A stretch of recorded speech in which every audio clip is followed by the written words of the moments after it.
Quero saudar a você, professora da Escola Bíblica Dominical da classe dos jovens, com a paz do Senhor Jesus. Seguimos nessa série de lições desafiantes para nós, para os jovens também, com certeza, nesta carta aos Gálatas. Mas nós, como professores, temos o desafio de liderarmos esta aula, enfim, por que não dizer trazer algo interessante, prático, um aprendizado sólido para os nossos alunos e, neste sentido, não só de solidificar o entendimento, mas de também trazer alguma participação dos alunos, uma classe mais interativa. Eu gostaria de comentar esta aula junto com você. Nós vamos estar lendo cada um dos tópicos e assim que alguma ideia que eu tenho para você usar na sala de aula, eu vou estar apontando para você e alguma explicação maior ou também um pouco diferenciada para te ajudar como um recurso adicional, nós vamos estar apontando da mesma maneira. E esperamos, assim, que de alguma maneira este material seja de bênção para você, professor, porque afinal de contas é você que no domingo que vem vai estar adiante da sua turma,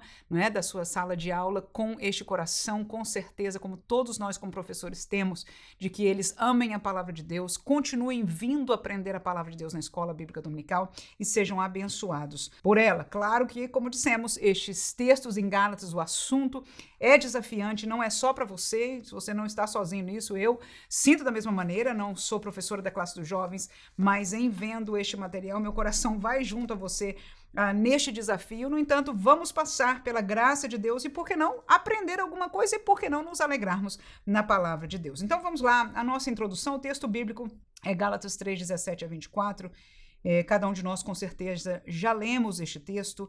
E se você não o fez ainda por acaso, tome um tempo agora, faça uma pausa neste vídeo e leia o texto. A introdução diz nesta lição, veremos que Paulo se refere à importância da promessa em detrimento da lei. Os judaizantes criam que eram a semente de Abraão e somente eles. Mas Paulo mostra que a semente de Abraão para Deus é mais abrangente e alcança todos os que creram e creem em Jesus pela fé, judeus e gentios.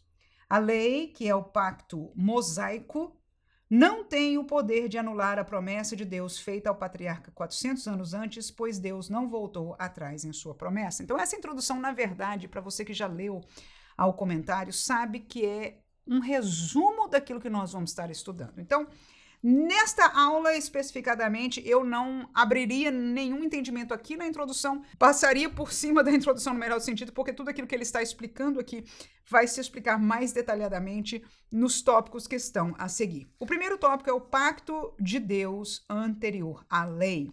Leamos o primeiro subtópico. A lei não invalida o testamento. Paulo se vale de uma linguagem jurídica para mostrar aos Gálatas a importância das promessas de Deus. Aqui ele apresenta uma contraposição entre a promessa e uma lei. Deus fez promessas a Abraão e destacamos a de que ele seria pai de uma grande nação, pelo que vemos ao longo da revelação divina com base em Gênesis 12, 13, que diz: em ti serão benditas todas as famílias da terra. O alcance da promessa divina a Abraão e além da sua semente física. Deus fez um pacto, e essa é a palavra-chave deste primeiro subtópico que eu quero deixar aqui para você. A palavra pacto com Abraão, e esse pacto não seria revogado pela lei de Moisés. Na língua grega há duas expressões para a palavra aliança. A primeira é sinteke, colocar junto, onde um pacto é feito entre partes iguais, com direitos iguais de discutir o acordo a ser proposto. A segunda palavra é diateke, colocar por, e traz a ideia de um acordo em que as partes são desiguais, quando uma parte coloca os termos e a outra aceita ou rejeita. Essa é o termo que Paulo usa para explicar o pacto de Deus com Abraão. O patriarca, como ser humano, era limitado no que poderia oferecer a Deus, exceto pela fé que tinha no eterno. Deus, por sua vez, prometeu bênçãos a Abraão e, uma vez feito o pacto acerca dessa promessa, não voltaria atrás. Em sua presciência, Deus sabia que os gentios seriam alcançados e experimentariam a oportunidade de viver pela fé. Ok, neste primeiro subtópico, eu gostaria de chamar-nos a atenção com ênfase, e é parte do que o pastor que está comentando aqui nos quer ajudar a entender, no peso que um pacto de Deus tem. E uma coisa interessante é que na Bíblia, palavras como pacto ou aliança, nós, quando estudamos num instituto bíblico, nós também aprendemos sobre essas duas coisas, pactos e alianças, porque na maioria dos casos, essas duas coisas são uma mesma coisa. É um pacto ou uma aliança. Uma aliança é um acordo mútuo, né? Um pacto também é um tipo de acordo, como disse o pastor aqui, há duas maneiras de ser, de igualdade ou indiferencial, que é sempre, com certeza, como Deus vai tratar conosco. Há o diferencial de Deus, que é aquele que não só tem todas as coisas, tem todo o poder, mas é aquele que está atuando, fazendo estes pactos em função de nos ajudar como homens a alcançarmos a salvação. Então, a palavra dispensações é uma palavra que nós reconhecemos no estudo destas alianças ou desses pactos que Deus fez com a humanidade. Então, quem estuda uma matéria ou o assunto das dispensações, ele vai estudar, vai entender os diferentes pactos que Deus fez com os homens. Os termos de cada um destes pactos, quem está ligado a este pacto, não é isso? A quem é alcançado por este pacto, e se este pacto tem um fim ou não, como é que funciona, não é o seu término. Alguns deles, ao ser cumprido ou desobedecido ou obedecido, ali terminaria, e outros têm uma validade maior. Então, quando nós estudamos isso, nós vamos entender que olhar ou entender ou aprender sobre os pactos de Deus que a Bíblia nos mostra, alguns aceitam como, de maneira geral, que 7 seria o número dessas dispensações, há uma pequena divergência aí, mas não importa, o ponto é que há alguns principais que nós entendemos e vamos falar de 2 deles aqui, em verdade 3. Os 3 que nós vamos comentar nele é o pacto com Abraão, que pode ser chamado de pacto abraâmico, ou da promessa, não é? A dispensação da promessa. Nós vamos ver aqui falando do pacto da lei, que é o pacto também chamado de mosaico, porque foi aquele que recebeu Moisés, né? Deus mandou ele subir lá e passou não só as tábuas da lei, mas a partir dali também a ditar para ele a lei, ou seja, a constituição, que para Israel não era só civil, mas era moral da parte de Deus e também cerimonial religiosa para aquele povo de Deus. E o pacto com Abraão, nós vamos ver logo aqui no segundo subtópico, foi muito antes, né? Não só você conhece pelo tempo da história bíblica, o texto de Abraão aqui é em Gênesis 12, como o comentarista falou aqui, mas a importância de nós explicarmos aqui é que Deus fez alguns pactos com a humanidade, com um homem diretamente, mas que tinha, valia para algumas pessoas ou para um grupo de pessoas, e é isso que a gente tem que estudar e entender. E o que ele está explicando aqui é que os judeus entendiam que o pacto abraâmico, que foi dado a Deus para ele, dizendo, em ti eu chamarei uma semente, a tua semente será abençoada. Então, essa semente era bem claro o entendimento bíblico e divino que se tratava dos seus filhos e filhos dos filhos, ou seja, de uma genealogia, judeus, portanto, como raça, são da genealogia de Abraão, e por isso eles se entendiam, não é, especiais e ninguém mais, porque eles são o povo de Deus desde que Deus fez esta promessa a Abraão, o pai deles. Amém? Então, este primeiro pacto que nós estamos neste contexto aqui estudando, dentre os 3 que nós vamos falar, o primeiro deles a Abraão foi dado a este homem que, na verdade, quando Deus falou com ele, ele não conhecia este Deus. Mas Deus o chamou, mandou sair da sua terra e fez um pacto com ele, falou que daria semente a ele, um homem que não tinha filhos no tempo, e que os seus filhos e os filhos dos seus filhos seriam o povo de Deus, seriam abençoados por Deus, e os judeus são esses que são herança de Abraão. Então, a primeira coisa que nós vamos aprender aí é a importância de nós observarmos os pactos bíblicos, porque nessa lição, por exemplo, o problema, inclusive lá da Igreja da Galácia e daqueles judaizantes, era a questão do pacto. Peraí, questão do Abraão, o pacto da lei e o pacto da graça, que é o pacto de Jesus, do tempo que nós vivemos, eles não entendiam como acabava um ou começava outro, onde havia problema entre eles. Mas neste primeiro tópico nós vamos só chamar a atenção de que eles são importantes, e Paulo é essa pessoa-chave, não é, para nós e na Bíblia Sagrada, que Deus permite esclarecer-nos bastante coisas sobre isso. Amém? O segundo subtópico, a herança vem pela promessa.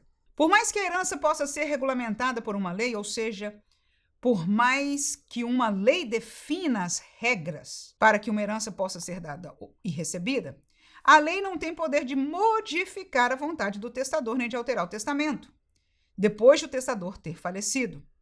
A lei pode regulamentar, mas não invalidar o testamento. Ainda mais se essa lei veio muito tempo depois de o testamento ter sido acertado entre o doador e o herdeiro. A promessa de Deus a Abraão não poderia ser revogada pela lei de Deus, que Deus deu ao seu povo. A herança não viria através da lei, mas da promessa baseada e ratificada pelo testamento entre Deus e Abraão. Com este tópico, eu quero só te chamar a atenção. Você pode ler e tentar explicar cada uma dessas partes aí, porque, enfim, o testamento está escrito, ninguém pode invalidar. As leis, que ele explica aí é que as leis podem até, vamos dizer, regulamentar a entrega ou que seja do testamento, mas não invalida o pacto em si. Mas o que me chama a atenção neste tópico aí é a questão de que a lei veio depois. Vamos colocar aqui o pacto com Abraão, ok? Que é o da promessa. Ele veio muito primeiro do que o pacto da lei, com Moisés, através de Moisés, né? Não foi com Moisés, mas que seria o pacto da lei, mas vamos colocar o nome da pessoa aqui, da lei. E nós temos um pacto que vem depois, que seria na pessoa de Jesus Cristo, que nós conhecemos como o pacto da graça. E nós vamos aprender aqui, sermos lembrados, que o pacto de Abraão, ou o pacto da promessa, aponta para este pacto aqui. É isso que os judaizantes não entendiam, esta conexão, e Paulo vai nos ajudar aí. No entanto, no sentido de caminhar com estes pactos, né, de tempo, o pacto de Abraão foi primeiro, né, e depois o pacto de Moisés, a lei, muito tempo antes, Deus prometeu a Abraão e a sua descendência e a sua semente alguma coisa, e o que se está explicando aqui é que a lei não veio invalidar este pacto, mas ela serve para outras coisas que nós vamos estar estudando mais adiante. Amém? Vamos ao terceiro subtópico, que diz: a lei existe por causa da transgressão. Paulo explica o motivo da lei existir. Pois se não o fizesse, certamente os gálatas manteriam a percepção de que seguir os preceitos mosaicos, sendo gentios, era a forma correta de viver o evangelho. Muito interessante. Se Deus é quem deu a lei, faz sentido de que se eu estou obedecendo a Deus, e é o mesmo Deus, mesmo que ele tenha me trazido algo aqui, eu tenho que observar o que ele já, a revelação que já foi dada antes, né? Mas Paulo vai explicar para eles a função da lei.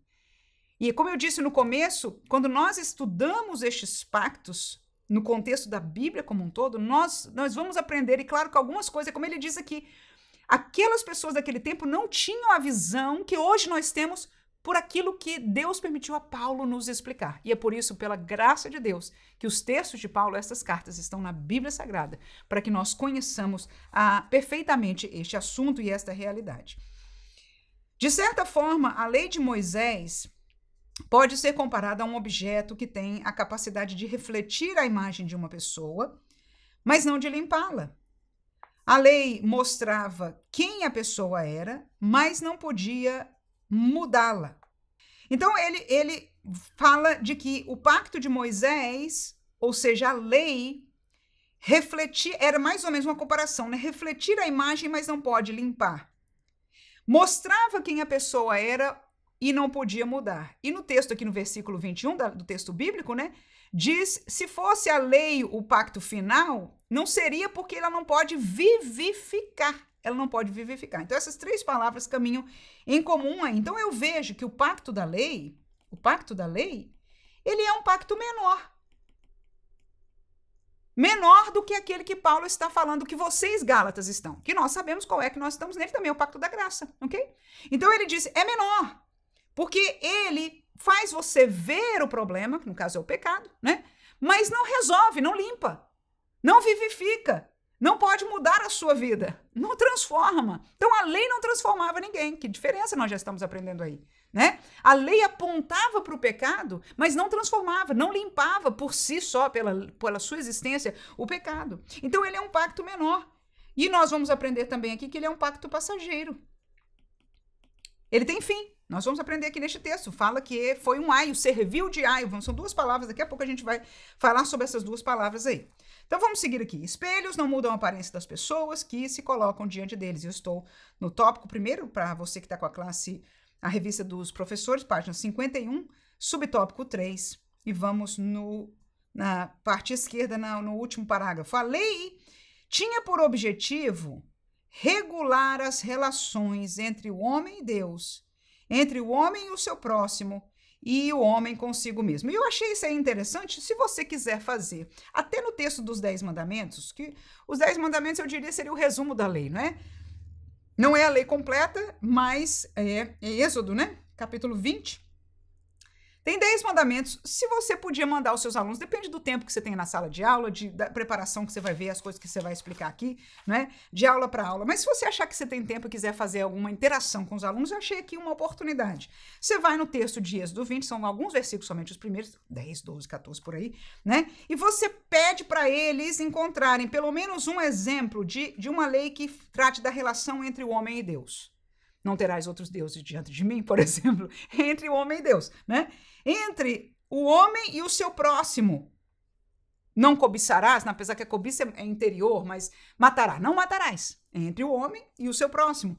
E eu já falei da cobiça, o homem consigo mesmo, né? Não cobiçarás. Então, a cobiça é algo que é um pecado interior contra nós mesmos, porque, na verdade, você não fez mal a ninguém em cobiçar, né? Mas, então, eu já dei aí a resposta, mas ao você colocá-los para vivenciar isso aqui, eu achei uma colocação interessante, me diga aí se você gostou dela, e eu espero que seja de bênção. Mais uma vez, depende do tempo da aula. Então, veja aí, tem entre o homem e Deus, né? Entre o homem e o seu próximo e o homem consigo mesmo. Tá.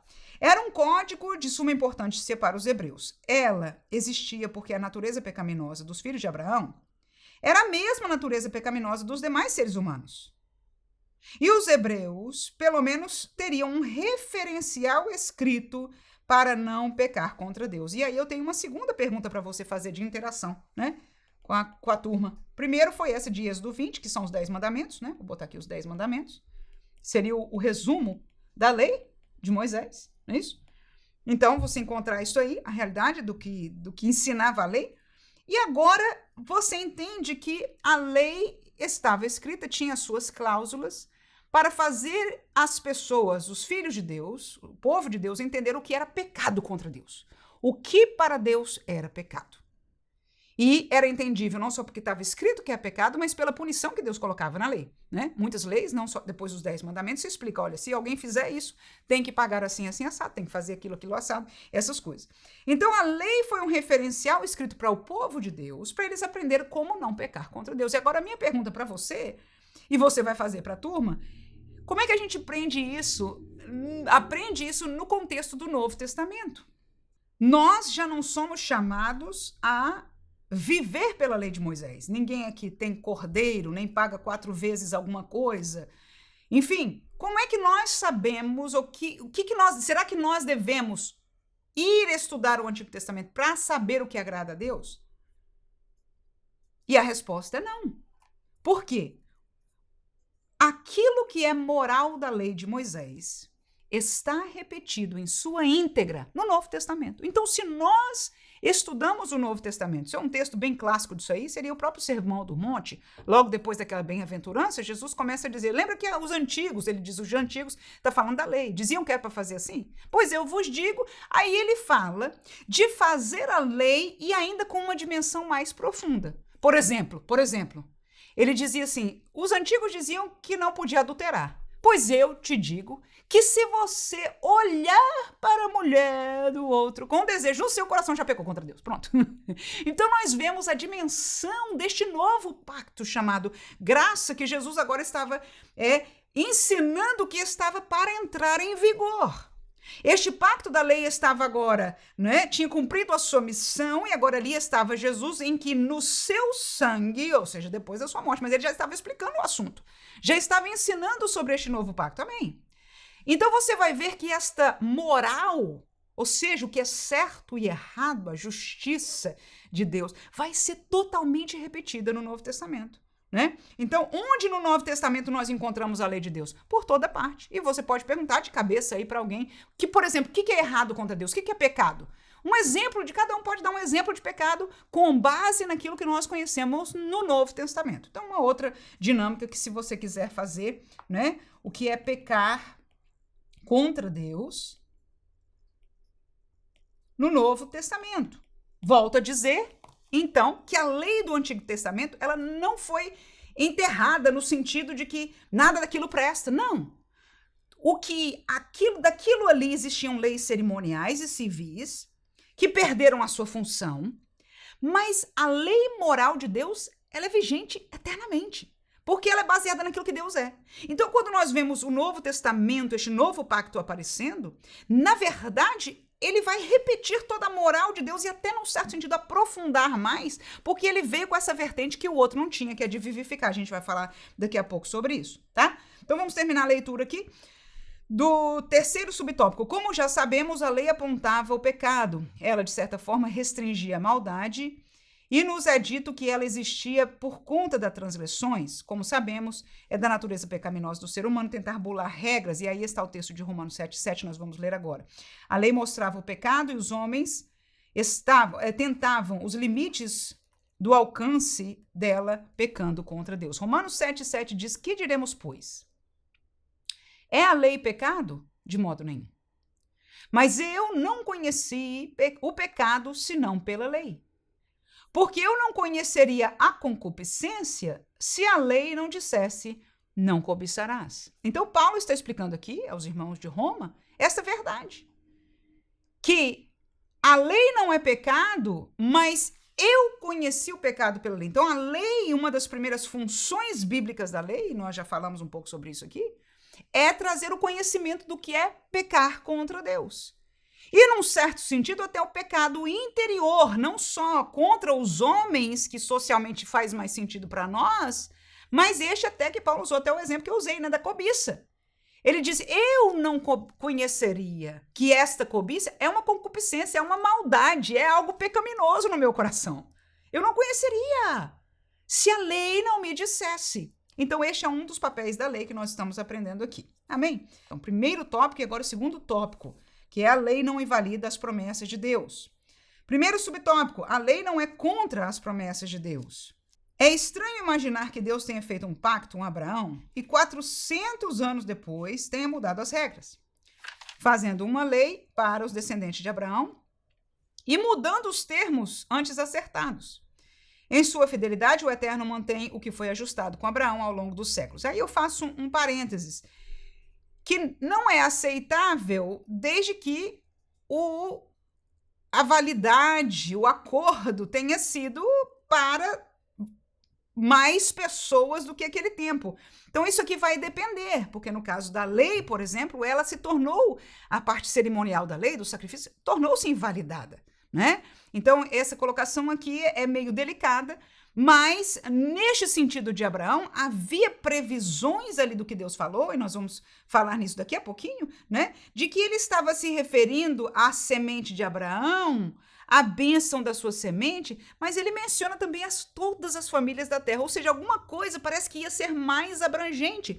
E no Novo Testamento nós vamos ver a explicação bíblica de que é verdade, aquilo ali significava a salvação para os gentios. Então, nós hoje sabemos por aquilo que Deus nos revelou no Novo Testamento, ok? Então, este assunto de não mudar os termos é um pouco relativo, porque a graça, por exemplo, mudou alguma coisa em relação à lei. Não desfez de tudo. Jesus disse, né? Eu não vim para abolir a lei, mas para cumpri-la. E em cumpri-la, algo aconteceu com este pacto, né? O que entrou em vigor agora um novo pacto, e nós vamos ver o que se aproveitou, no melhor sentido, o que passou, sobrepassou ou não. Então, vamos seguir aqui no texto da leitura. Paulo pergunta logo, a lei é contra as promessas de Deus? De nenhuma sorte, porque se dada fosse uma lei que pudesse vivificar, a justiça, na verdade, teria sido pela lei. O que os judaizantes não compreendiam é que a lei e a promessa de Deus não eram opostas. Deus não criou a lei para se opor à promessa que havia feito a Abraão, mas para conduzir os hebreus à fé em Cristo. Ela era um aio, como veremos. Então, nós vamos, primeira coisa que eu anotei aqui no primeiro tópico, nós vamos nos lembrar destes 3 pactos. O de Abraão, a fé dele foi recebida, não é? Como justiça. Creu Abraão em Deus e isso foi recebido como justiça, ou seja, ele foi justificado porque ele creu em Deus. Então, a base do pacto com Abraão foi assim, da lei, ou de Moisés, não é? Ela trouxe o conhecimento do pecado e uma possibilidade de se cobrir o pecado.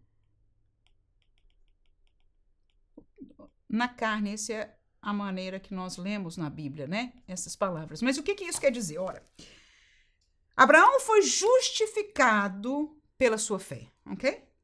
E há uma bênção, uma promessa de bênção, que a gente vai entendendo um pouco depois. Mas, enfim, é ligada à semente dele, mas não só aquela semente como judeus, mas nós já vemos uma luz que hoje nós entendemos que há a mais aberta.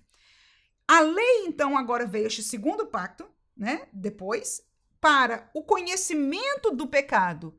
Mas e como é que se resolveria o pecado? No primeiro pacto, ele foi justificado pela fé, ok? É o que a Bíblia diz. Creu Abraão em Deus e ele foi justificado por causa dessa fé.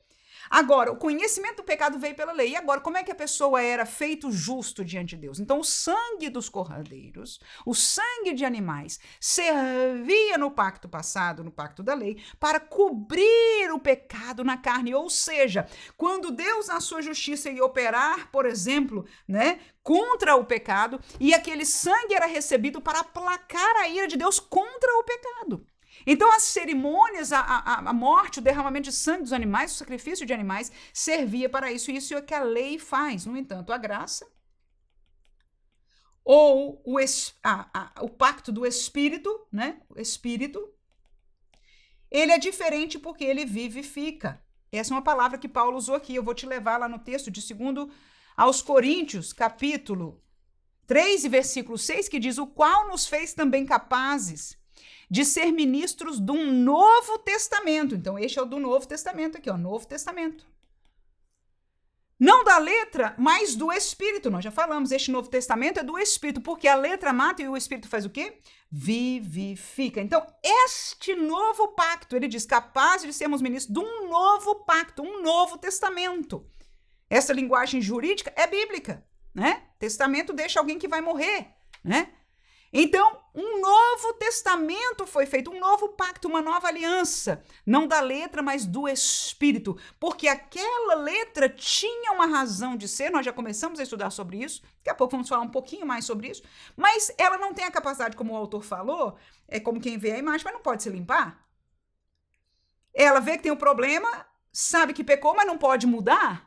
Mas o Espírito pode, ele vivifica. Então, este é o contexto dessa última aliança na colocação destas três. Não é a última na existência da humanidade, mas nas que nós estamos levando em consideração aqui. Terminamos o primeiro subtópico, né? Vamos para o segundo. Tudo está debaixo do pecado. Antes de falar sobre a lei como um tutor, Paulo fala que a Escritura encerrou tudo debaixo do pecado, para que a promessa pela fé em Jesus Cristo fosse dada aos crentes. A salvação é uma dádiva e não uma dívida que tenha de ser paga pelo esforço humano. Aqui entra o fator graça de Deus, com todos colocados no mesmo padrão, ou seja, debaixo do pecado. Não há uma padronização, ou seja, ninguém é melhor ou superior a ninguém, quando se trata de receber a salvação. Ou é pela fé, ou não é por caminho nenhum. Então, esta colocação do texto que nós estamos estudando em Gálatas, né? Tudo está debaixo do pecado, a Escritura encerrou tudo debaixo do pecado, nos coloca a todos, judeus, gentios, porque Deus quis fazer assim. Apesar de que eles conheciam a lei, ninguém pôde em perfeição ser fiel à lei. Portanto, eles também eram condenáveis. Ou seja, todos estão condenados no pecado. Então, quando a Escritura diz todos estamos debaixo do pecado, nós todos necessitamos da graça de Deus, que se manifestou de uma maneira no Antigo Testamento, se manifesta de uma outra maneira no Novo Testamento, mas a verdade é que nenhum ser humano pode pagar, merecer a sua salvação. Todos dependem da ação de Deus, da graça de Deus, e este é o valor principal aqui, não é? Todos precisamos da graça. Tudo debaixo do pecado, então todos precisamos da graça, quer judeus, quer gentios. Terceiro, a lei como um aio. A lei agia como um tutor. Ela ensinava, conduzia no caminho, mas também tolhia a liberdade. Como um batedor militar que conduz uma autoridade até o seu destino, o aio assim agia. Ele direciona o comboio, faz a proteção, mas não os deixa em liberdade até que tenham chegado ao destino esperado. A lei de Moisés deve guiar os seus seguidores até Cristo, da mesma forma que um aio deveria conduzir uma criança até o destino proposto, assim a lei deveria fazer. A lei de Moisés não é adversária à graça de Deus. Na prática, a lei conduz os hebreus até a graça de Deus, pois as ordenanças mosaicas apontam para uma impossibilidade de agradar a Deus pelas obras. Porque a lei foi dada por Moisés, a graça e a verdade vieram por Cristo Jesus. A lei nos prende ao pecado, mostrando que o que é pecado, a liberdade dessa prisão, só pode vir por Cristo. Muito bem, no começo deste terceiro tópico aqui, a lei como aio, eu quero te levar, e você pode levar o seu aluno aí, a 2 versículos. O versículo lá do texto bíblico da nossa aula de hoje, né? Gálatas 3, 17 a 24. Nós vamos olhar para o versículo 23 e o versículo 24, tá? No versículo 23, diz assim: mas antes que a fé viesse, estávamos guardados. Essa é a palavra que eu quero dizer que é a chave. Guardados. Debaixo da lei. Então a lei serviu para quê? Segundo este versículo aí, para nos guardar. E encerrados para a fé que havia de se manifestar. A gente voltar para aquele gráfico lá de cima, a promessa está aqui, o pacto com Abraão.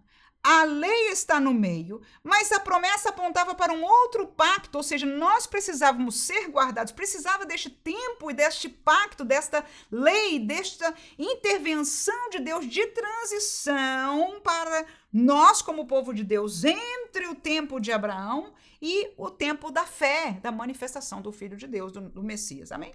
Então, entre um e outro é o que está dizendo aí.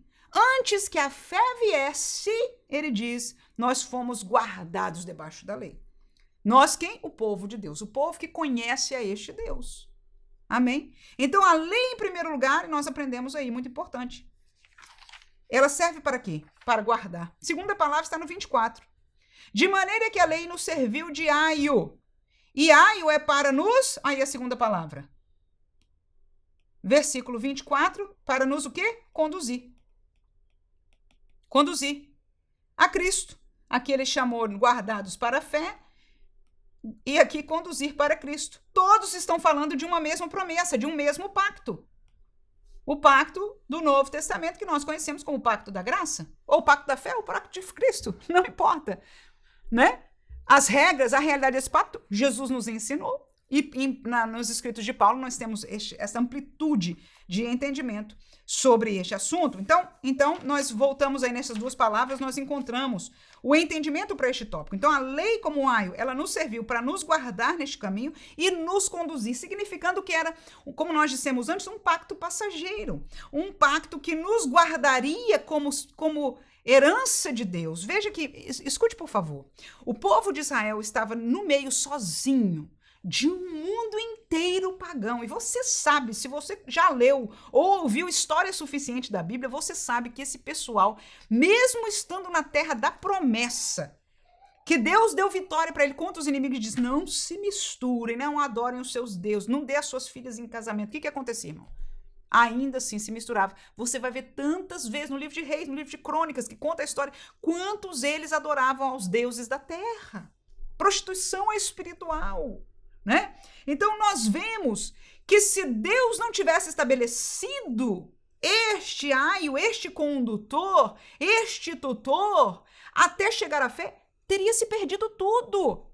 E era necessário que chegasse para que se cumprisse todas as coisas e o Messias viesse.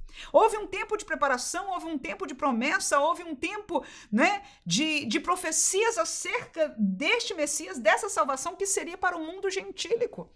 Deus ali já tinha permitido que este povo alcançasse, pelo menos cobrir o pecado diante de Deus, que para aquele tempo era suficiente. Se você morre sem estar em seus pecados, você está bem com Deus, você vai estar com Deus. Amém? Amém? Amém? Perdoados os seus pecados. O problema nosso da humanidade é o pecado. Então, enquanto todas as nações adoravam outros deuses e estavam em pecado, Israel era quem Deus escolheu para fazer as outras nações reconhecerem, aprenderem de um Deus que não só é criador, mas que pôde escolher um povo e fazia milagres grandiosos através deste povo, né? Era o Deus, todas as nações tinham seus deuses principais, Israel tinha o seu Deus. E se você ler a Bíblia, você vai ver que as nações conheciam Israel pelo seu Deus. Este é o Deus que o atravessou do Mar Vermelho, que os tirou do Egito. As histórias eram conhecidas uns dos outros, né? Mas tudo isso era necessário, era mistério, porque Deus quis fazer assim para revelar. Aí veio de Davi, da semente de Davi vai nascer um rei, havia uma promessa de um rei no futuro, né? Enfim, uma série de coisas aí. E nós vemos a lei sendo inserida para fazer essas duas coisas, guardar o povo de Deus, um povo que conhece a Deus, um povo que obedece a Deus, um povo que é regido por Deus na terra, e os conduzir, os levar até chegar o dia que, como diz Gálatas 4:4, na plenitude do tempo, veio Jesus, nascido de mulher, nascido sob a lei. Amém? Glória a Deus. Então, uma das coisas que também me chamou a atenção no último texto aí, ele fala da impossibilidade de agradar a Deus pelas obras. Na verdade, eu acho que essa colocação foi um pouquinho... Eu diria que não é impossível agradar a Deus pelas obras. Na verdade, as nossas obras agradam a Deus, e a lei dizia que obras agradam a Deus e que obras desagradam a Deus. É muito possível agradar a Deus pelas obras, mas não justifica, não nos faz sãos, ou seja, as nossas obras, exatamente, ninguém pode fazer ou viver, a melhor palavra seria essa, perfeitamente obras para se achar limpo diante de Deus. Amém? Este é o ponto. O problema da lei é que ela mostrava o pecado e todo mundo caía, ainda conhecendo o pecado. Eles pecavam. E olha que naquele tempo não tinha o Espírito Santo dentro de nós. Se nós hoje, que para além da lei, porque eu já ensinei aqui para nós hoje, né? Nos lembrei que o Novo Testamento ensina a lei de Deus. Amém? Nós conhecemos o que é certo e errado para Deus. O que é pecado? Sim, conhecemos. Ainda assim, quem aqui nunca pecou? Quem vai ser aquele que Jesus diz, atira a primeira pedra que nunca pecou? Eu não vou ser. Porque eu já pequei. Então a lei mostrava que era impossível alguém se achar em perfeição diante de Deus. Nesse sentido, ela vai falir. Se não houvesse uma intervenção de Deus para o perdão, que isso é chamado graça, manifestada de forma diferente, mas graça, ninguém ficaria livre da punição, porque o pecado vai trazer punição. Né? O pecado traz condenação. Então, nós vemos aí que esta lei veio conduzir o povo de Deus desde Abraão, quando foram chamados, instituído um povo de Deus na sua semente, até chegar à fé, até chegar ao Messias, o cumprimento dessas profecias e dessas promessas, chegar a essa primeira fase do Messias, que foi naquele tempo que nós conhecemos da cruz, do seu sacrifício, sua ressurreição, não é isso? Então, até chegar aqui, foi a lei que, como povo de Deus, nos guardou e nos conduziu para que essas escrituras e o projeto de Deus fosse cumprido perfeitamente. Amém? Então, ela é impossível de agradar, aponta a esta impossibilidade. Agora, ninguém teve a possibilidade de perfeitamente cumprir a lei. Este foi o ponto que ela nos levou. Vamos ao terceiro e último tópico, os verdadeiros filhos de Deus. Somos filhos de Deus pela fé. O que faz com que sejamos feitos filhos de Deus não é a observância da lei. Não somos filhos de Deus pelas coisas que fazemos, e sim pela fé em Jesus. É possível que resquícios da mensagem dos judaizantes estejam sendo ensinados até em nossos dias, quando se exige que uma pessoa cumpra uma série de preceitos para que se possa ser abençoada ou salva. Então, este primeiro ponto de que nós somos pela fé realça de que não é por merecimento.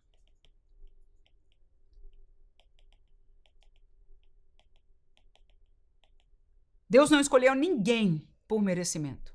Todos que nós vemos, tu eras a menor, tu Belém Efratas a menor, não é? Vários, nós vemos, Abraão nem conhecia Deus, né? Não há porquê em Deus no sentido de merecimento do homem, mas pela graça de Deus. Então, nós sabemos que nós somos filhos, tanto Abraão foi filho, tornou-se filho de Deus, como nós, não pelo nosso merecimento, mas pela fé. Não há judeu nem grego, é o seguinte subtópico, na graça de Deus, todos somos iguais para a salvação, pecadores. Sem fé, um hebreu não terá salvação, e pela fé um gentio verá a Deus. Por isso, Paulo diz que nisto não há judeu nem grego, não há servo nem livre, não há macho nem fêmea, porque todos vós sois um em Cristo Jesus. E é muito interessante e verdadeiro.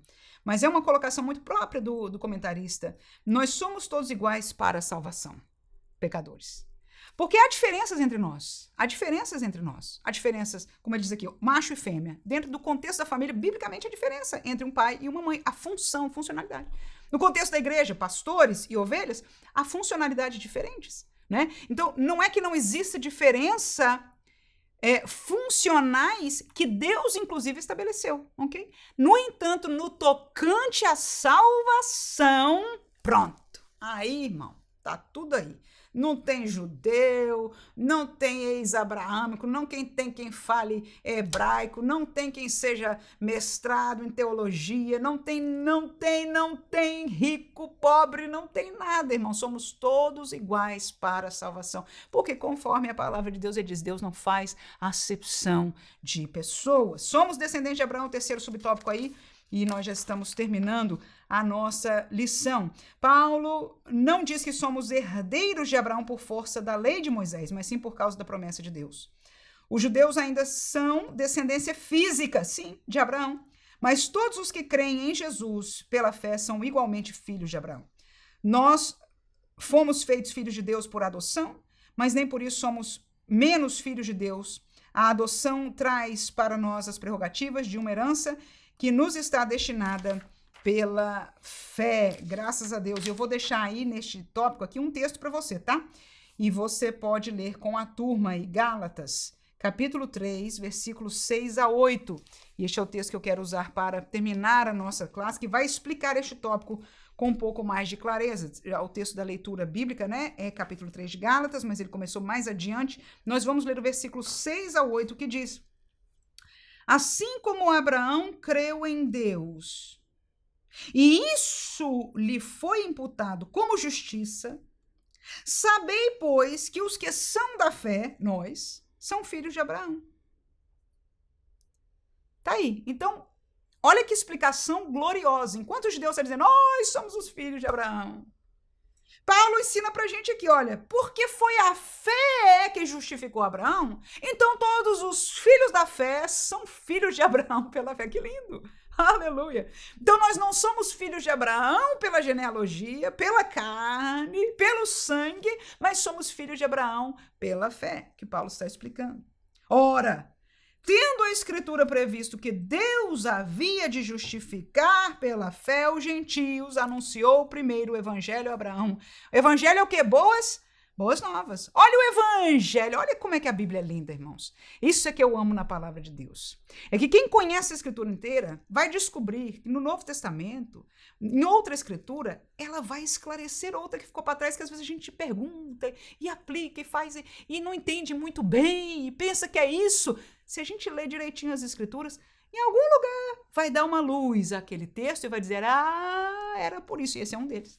Então ele disse, olha que o Evangelho não é boas novas? De novo, ora, tendo a Escritura previsto que Deus havia de justificar pela fé os gentios, ou seja, o texto aqui de Paulo está dizendo o seguinte, que desde aquele tempo de Abraão, na verdade até posso dizer que antes, mas vamos deixar por aqui, Deus estava dizendo que haveria justificação pela fé dos gentios. Isso só veio acontecer depois de Jesus, irmão, porque Jesus nele, no sangue dele, nasceu um Novo Testamento. Ok?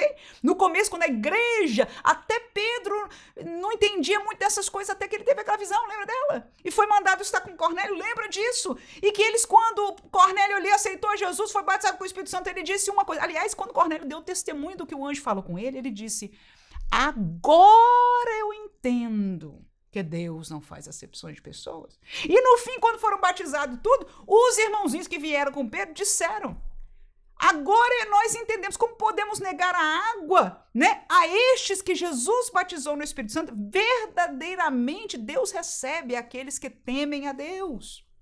Ou seja, abriu-se os olhos para entender que essa salvação que eles receberam não estaria só no contexto dos judeus, mas dos gentios. Agora, olha Paulo aqui dizendo, desde aquele tempo a Escritura já estava prevendo, estava escrito que Deus havia de justificar pela fé os gentios e anunciou primeiro este evangelho, essas boas novas a Abraão, dizendo, olha como é que foi a pregação do evangelho para Abraão, todas as nações serão benditas em ti. Acabou. Amém? O evangelho de Cristo, ou seja, as boas novas de salvação para a humanidade, que este é o mistério que esteve oculto. Aleluia!